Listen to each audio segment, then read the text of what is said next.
Kenapa orang Thariqah itu dibilang sesat? Sekalipun zikirnya Allah, atau La ilaha illallah, atau membaca Quran sekalipun. Lalu, di mana letak kesesatannya? Ya, letaknya jika Thariqah itu tidak punya sanad atau sandaran zikir yang bersambung sampai Nabi Muhammad. Jadi, seorang guru dari gurunya dan gurunya dari gurunya lagi, terus sampai ke Nabi Muhammad Sallallahu Alaihi Wasallam. Jika tidak punya, maka Thariqah itu sesat. Banyak thariqah di zaman sekarang ini kadang memakai thariqah yang sudah terkenal atau membuat nama baru.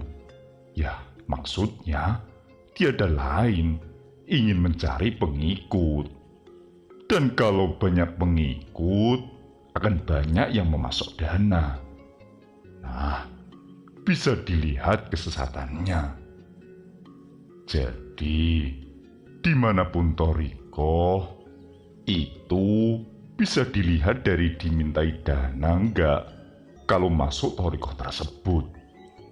Kalau iya, jelas itu thariqah sekalipun memakai nama thariqah terkenal semacam Qadiriyah atau yang lain, maka itu adalah sesat.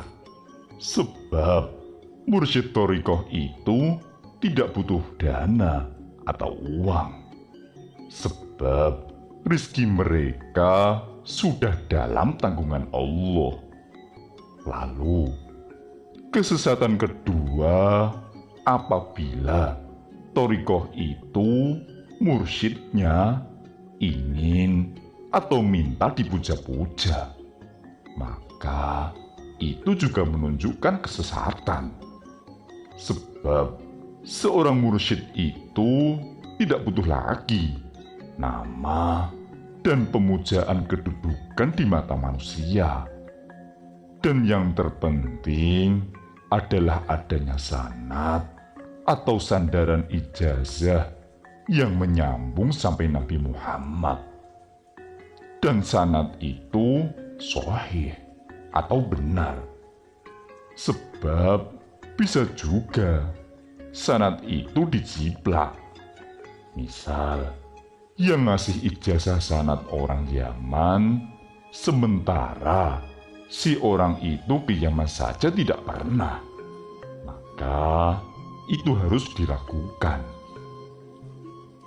Sebab jika seseorang mengamalkan thariqah yang sesat, maka bisa dipastikan hatinya akan sesat, kotor, dan mudah dikuasai syaitan. Makanya berhati-hati dalam mengikuti thariqah itu. Amat penting. Sebab saya sendiri punya pengalaman soal santet yang ternyata dikirim oleh thariqah tertentu yang sangat sudah terkenal di Indonesia. Bahkan pengikutnya sampai di Malaysia dan Brunei. Ya, kan aneh. Thariqah bersumber dari Indo, tapi di daerah Islam yang lain tidak ada. Jadi, thariqah tersebut ciptaan dari seseorang yang tidak punya sanad kepada Nabi. Apalagi di zaman yang serba sudah akhlak manusia hancur. Segala macam cara dipakai untuk menipu orang lain. Biasanya, kalau pengamal thariqah itu pasti dalam masa mengamalkan dengan istiqomah, maka akan diberi anugerah oleh Allah.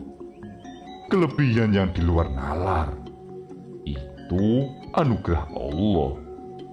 Dan orang yang mengamalkan dari ilmu sesat tentu tidak mendapat anugerah itu.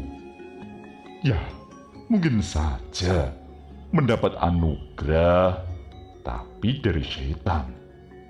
Jadi, amat penting berhati-hati mengikuti suatu tarekat yang bisa jadi bukan menuju ke Allah, tapi malah menuju kepada setan.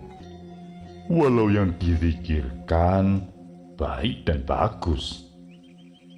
Ya, apa mau dijadikan anak buah orang yang ternyata cuma tukang becak atau tukang ledeng yang tak punya sanad.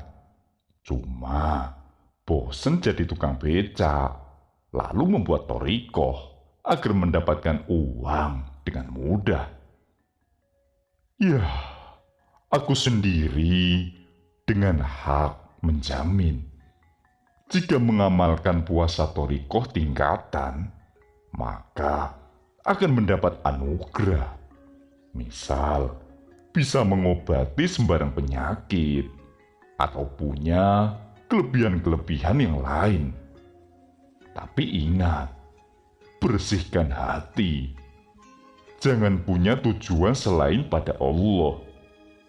Jangan pengen punya tujuan agar mulia, agar kaya, agar punya kelebihan bisa mengobati, atau agar punya kedudukan di mata manusia atau di mata Allah.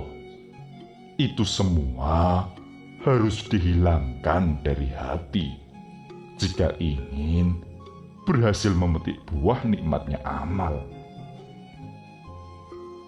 Selama keinginan selain Allah itu mendomisili hati, maka buah manisnya amal akan sulit diperoleh.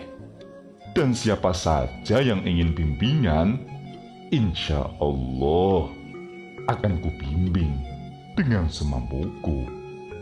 Semoga Allah meridhoi. Dawuh Sang Mulia.